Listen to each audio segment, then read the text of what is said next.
So let's move on to the interview segment. We're going to be talking about different things. As we said earlier, we are in the campaign period and elections that are coming up. So definitely we'll be around that.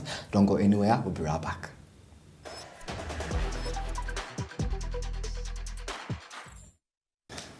Definitely. So we are joined by Ingrid Chitachire. I don't know if I said it right. Is that? Definitely. Yeah. A content creator, a youth, please, can we have her on the camera? Yes. Definitely. People already know who you are from TikTok and Instagram, the way you share your ideas on different topics. Yeah. So today I'm going to be talking about the youth in this period of time, especially as a content creator who shares your opinions and ideas on different topics. So our today's topic was exploring the role of social media in shaping voter engagement and influence during the 2024 presidential and parliamentary elections in the eyes of youth. And definitely we'll also touch on the impact and the role of youth in this period of time. As someone who always speaks up and share your ideas, we'd love to start a little bit getting to know more about you, because you guys you hide behind your videos and your thoughts, but we literally don't know who you really are. But for me personally, I know her in another field. I know you want to. I know you want to show off, please. That's me. Ingrid, tell us a little bit about yourself. Yeah. So thank you, Christian. Thank you for having me. My name is Ingrid Chitachire, like you said. I'm a content creator. That's more like a hobby. But full-time, I work in communications at the Ministry of ICT and Innovation. I studied public relations and branding in university. And like you said, I'm a very opinionated person. I like to share my opinions a lot. I love Rwanda. I love how far we've come. So that's mostly what my content is about. Definitely. So as we're exploring this topic of today, as I said, we would really love to see and start with what's the, in your own opinion, are you sharing your opinions on TikTok and social media? As you said, you love Rwanda, you always love to get involved. There's always this perception, in youth, shying away from politics. I want to start from that, then we'll dive into this day of the period that we're in as Rwandans in the election and campaign period. What pushed you to really go into that? Let me share my opinions on politics, and this is what I think. I want youth to think like this. What pushed you really to not shy away as other people, like other youth? That's a good question. So ever since I was young, I've always been interested in politics. I know a lot of people say that, but me working, for example, in the government, for example, for the Ministry of ICT, people would think that I talk about politics because I have to talk about politics. But I talk about politics because politics, I feel like young people should know that politics is everything. It's from the moment you wake up, going to school or work, being able to go to places and have fun. Everything is politics, because everything that revolves around it is politics. Safety, the opportunities that we have, everything is politics. And that's what made me want to share content on TikTok mostly. I like TikTok because it's a fun platform. You don't really have to overthink and dress up and have to think about how you're showing up. It's just what you say that matters. And so I started sharing videos of what's happening in Rwanda, because I was working in events a lot, to know, do my peers see what I see? Do they acknowledge how far we've come? Do they appreciate our leadership for all the opportunities that we have?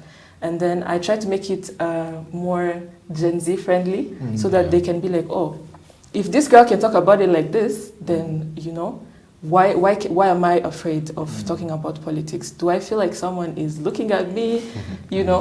That's really what motivated me. There is this thing that we normally see. We are glad that we are having you today, and you are even working the ministry, which involves many youth around you. But there is this thing that there is less youth involvement in politics. And there is even this in Kinyarwanda, that. Why do we still see some youth not trying to involve themselves in politics? Why we know politics is something that goes around, that evolves around in our daily life? Is it because of fear of like not knowing, like enough information? What do you think? I think it's a mix of two things. I think it's a fear of not knowing information. So you're afraid that nimjuka nkajya kuvuga on politics, amatora, do I know enough about the candidates? Nzise ibyo batugejejeho, like ngo mvuge this is a specific policy that they brought. Also the fact that sometimes I feel like young people are intimidated by people, older people who have more experience, but that's all they have. They just have more experience. But at the end of the day, the youth need to know that they're a majority in this country, and everything concerns them because we are in the workplace now and we are trying to build ourselves. So I feel like young people shouldn't be intimidated by people who know more, thinking that they won't have the right terminologies. Also, I feel like we take things for granted sometimes. So kuvuga ngo, you said? I think kuvuga ngo, sometimes young people think, since our parents are working, they're still in the workforce, maybe we don't need to care about those things. At the end of the day, if I wake up in the morning, I get to go to work or school, that's enough for me. And that shouldn't be our mentality. And there is a story that we reiterated back in morning call session. Over 42% are the new voters, and they are consisted of youth. What do you think are and those youth are engaged on social media and various social media platforms, Instagram, Twitter, and other more. How do you see social media impacting the engagement of the youth and political awareness, especially in this period of campaign and elections? 42% is such a high number. It's a very huge number. In fact, I think isn't that majority, because the rest is abana batoya cyane, and then the older people. It needs over 3 million. Definitely. 3 million. It's a very large. What do you think? It's very important. In terms of social media, I know social media was there even in 2017. I'm a first-time voter, so I don't know to what level people were engaged on social media at the time. I know my peers weren't really engaged on social media at the time. We were very young. But now I see there's so much engagement. Literally, my whole feed is just full of campaigns.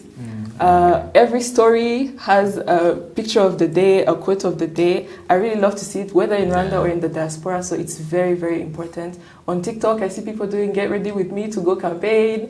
I see people replying to other people asking questions in the diaspora. They're asking, Amatora meze gute? People are answering, they're like, this is what we're up to. So I really love to see that. Yeah, definitely. What do you think should be done in order to increase even that number that we are having? You said 42%, but what should be done? You talked about it. There's a video that you made, Windfile on Twitter. People were commenting about it. You attended one of the campaigns and you did like a recap of like what happened, and then so many people commented, and then we saw other YouTube influencers also attend the campaigns. What do you think should be done in this day and age to really increase the number of not only the campaign goals, but also the upcoming elections? We need to see the high number of voters. What do you think should be done for the youth to get involved in this period? Not only on social media, but also take it into action and literally vote. What do you think should be done? To encourage the youth to vote, I think it starts with us, the youth, because the youth likes to hear from the youth.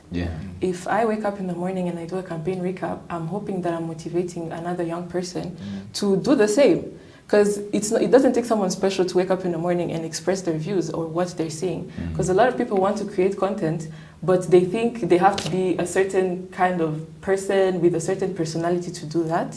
So if all of us could share our views, not just in the comments, but also, do your, because I know people like to do highlights, reels and everything. Just, I would say to because it begins, I guess, with me, I would say to my peers, don't be afraid to share your opinions and encourage your youth to vote. And also, while I'm here, let me just say, voting is not just, it's not a privilege. Voting is a right, and voting is our duty. Because if we want to see a certain kind of Rwanda in the next 5 years and the years to come, we have to acknowledge that it starts with us. So voting is very important. You said you are a first-time voter, and you know we've been talking about the choice. The Rwandan choice will be through these elections. What do you think the first-time voters should understand as their role in which they took? They have to take in charge, especially during this elections period, and also this campaign rally that is going on nowadays. I think first-time voters should, first of all, make themselves known. In the sense that you're a first-time voter, you have reasons as to why you're campaigning or voting. Yeah. You know what you want in the future, whether maybe you're in, I like to say ICT, whether you're in health, whether you're in arts, so the music industry, content creation, for example. You know what you want in the future. So you have to show up for campaigns and vote so that you can let your leaders and people know what you want for the next 5 years. Yeah. But Ingrid, I saw you on social media, especially on X and even on TikTok. There's some outside strikes, especially from those people who don't want to go in the same lane and who don't understand what you are doing. And sometimes there's also some critics about the democracy, our democracy in the, you know, there are such issues on social media. How does social media influencers have to take part in avoiding such critics and fighting with those people and show the truth on what is happening? I want you to demonstrate your ways and how for you yourself, how can you demonstrate that? So I try my best on every social media to keep up with what's being said about Rwanda. Sure. And I think every social media influencer or content creator has, or any Rwandan has the right, first of all, to defend their country, and it is our duty. So when you see something being said about Rwanda, and you know, let's say someone is saying that, oh, you know, they force people to campaign, they force people to say that they are for a specific party, or you know, Rwanda, first of all, Rwanda isn't safe, Rwanda isn't this and that, and you know it's not true, and you know, just you being in a certain space, you're there because, of course, we have safety, of course, we have freedom of speech, of course, we have democracy. So why not, just in a funny way, I know someone recently said, oh, you know, why are the Rwandan youth more like the Kenyan youth? Yeah. Why are they not rejecting their leadership? Why are they agreeing? And I'm like, reject what? Because reject what? You know, we don't have tax on cancer treatments.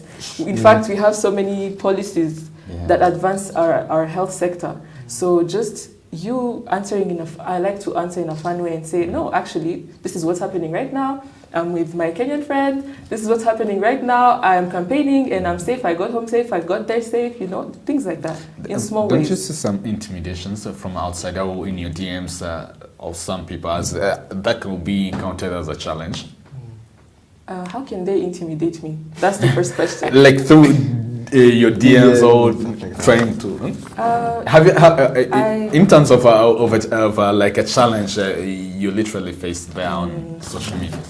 So I don't get much intimidation, and if I was to get intimidation, I would look at where is this intimidation coming from? Yes. Is this a person that's in the country? Is this a person that has impact on the country? Is this a person that likes the country? Because most of these people are bitter and they're not even in the country. They're telling you how to live in your country, but they're not there. So I wouldn't take it seriously. Because for them to even get to me, if you intimidate me, you send me threats, you first have to get to me. How will you catch me? Exactly. How will you catch me? Yeah, social media has had such a huge impact on our lives for the past. You said 2017. I'm pretty much sure in 2017 there weren't so many like YouTubers you see nowadays of like people showing us in the campaigns where they have went to and like doing the recap. What I remember in 2017, there was this thing of selfies, like NATO, yeah. I think that was like a selfie. Yes. I can't wait to take that selfie. I know. So like with the like not even about elections and how impactful the social media platform has been for the past years, what do you think the growth about, because parents will be like, oh, you know, it's really scary to see people, like young people on social media so much, but for some people it has become a job. What do you think about the growth of social media in all aspects of, not even about this period that we're in, about campaigns and its impact, people having jobs? You know, for you as a content creator who's daily using TikTok and, you know, see the trends and how people are really living on social media, what do you think has been the growth? And, you know, on your, what's the point? Is it really necessary to see many people getting involved? Personally, I do content for fun, but I have friends that do content seriously. So it's their job. That's how they get money. I think it's so important because they get to show how the average day in Rwanda is, what they do every day, the things that we have, infrastructure, the activities that we have. So it's so important because people from abroad, we want people to visit Rwanda. We want them to know, oh, this is how Rwanda is. If I get to Rwanda, these are the people I could reach out to and see what they can say about what I should be doing in Rwanda. It's so important because we're investing so much in developing this country, the arena, the stadium, the concerts that happen there. It's so important to have influencers that showcase that so that we can attract more people and so that Rwandans ourselves, we know, wow, you know, we have all this, we are so lucky. So I want to also to kind of, it's Independence Day today. We're celebrating as Rwandans, but I would also love to hear from you as people that are watching us, the viewers, the youth. What do you think should youth do in terms of like updating themselves? Because there are different, as you said, candidates, parliamentary candidates, presidential candidates that are now into their campaigns period. What do you think should be done for, like, if the youth that is watching us right now, what advice would you tell them in terms of like updating themselves, in terms of like, to be aware of what is happening, the manifestos of different candidates from everybody that is campaigning in this period, but also beyond that? We talked about a lack of information earlier. Like, what do you think should youth do in terms of like, you know, get involved? You know, I saw this question that Martina asked His Excellency, was like, what should youth do to step up, you know, in this period? From your opinion, what should they be doing? What do you think should be done in terms of like helping youth to navigate that area of political space? I think helping the youth, we're already doing that. Our government is doing amazing in breaking down content. So from different areas of the manifestos, for example, the RPF manifesto, they broke down each and every sector.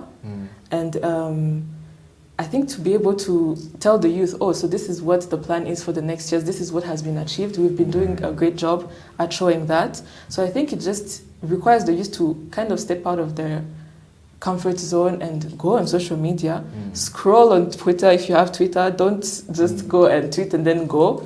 Scroll on Twitter, go on TikTok and on YouTube and Instagram, whatever social media you have. Look for the hashtags. The hashtags are there. You will see a bunch of content. Google. Google, because the information is available. Please read. You know, if you don't want to read, there is AI. AI can summarize it for you. Summarize it. You know. Yeah, and what do you expect as a first-time voter from this upcoming elections? What's the excitement? You know, like everyone is very excited. Not only first-time voters, like for the first-time voter, I want to hear that experience. What do you expect from your first experience? What voting means to you, definitely. Voting means a lot to me because it's my first time voting, of course. It means that officially, you know, when you turn 18, you're like, I'm legal. Then you turn 21, you're like, wow, I'm legal and I work. Now you're like, I'm legal, I work and I vote. And I vote, you know? exactly. So that's so exciting to see that I get to have a say in what I want in the future. Some people say, well, you know, our president, for example, gets a lot of votes, majority of the votes, you know. And they're like, what does my vote, if I was even to vote for another party, right? My vote doesn't change anything. And I'm like, no, it changes so much because one less vote is one less opinion of, it could be such a shaping opinion of what you want to see in the future. if you don't participate, you're no better than someone who cannot participate. That person could be someone who is dead, someone who's in the hospital because they have a mental illness, someone who is in jail. You have to vote because you have to show that you're a participant and that you know what you want in your country. Ingrid, let's not talk only about presidential elections, but we also have parliamentary elections this coming July and on 15th. We are having special category of youth. Yes. And I think some of who are there, the youth who are specialized there in some youth council will be able to vote for us, our representatives in that youth category. What do you think those youth who will be representing us should do to enhance what we've already achieved, and what needs to be achieved as for us, especially we youth?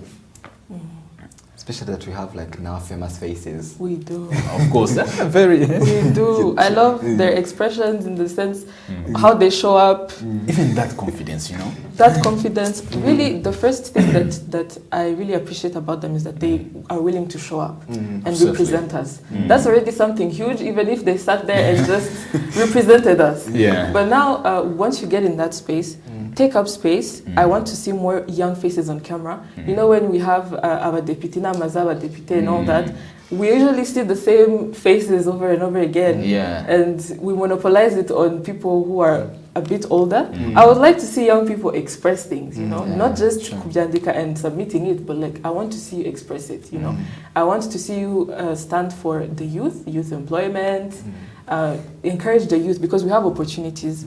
Teach us, also tell us how we can contribute and make use of those opportunities. Yeah. Yes. Definitely, Ingrid, we are glad to have you today.